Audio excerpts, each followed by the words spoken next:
حضور نے بعض پچھلی مجالس میں خوابوں کے بارے میں گفتگو کرتے فرمایا تھا کہ یہ ایک ایسا میڈیم ہے جس کے ذریعے اللہ تعالیٰ رابطہ انسان سے کرتا ہے، ایک ایسا سسٹم اللہ تعالیٰ نے رکھا ہوا ہے۔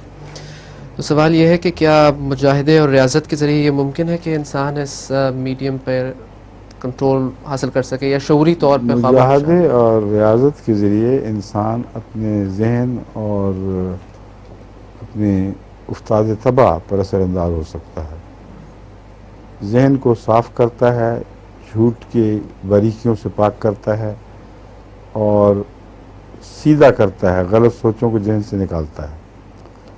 جب ایسا کرے تو وہ ریڈیو سیٹ، جو ریسیپینٹ ریڈیو سیٹ ہے، وہ مرمت ہو گئی اور اوور ہال ہو گیا۔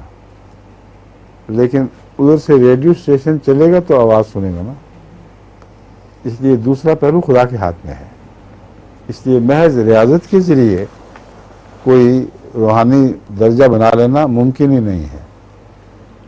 اللہ تعالیٰ کی طرف سے قبولیت ہو اور رسپانس ہو اس کی، تب یہ جو محنتیں ہیں کسی کام آئیں گی، ورنہ از خود انسان کو کوئی بھی روحانی تجربہ نہیں ہو سکتا۔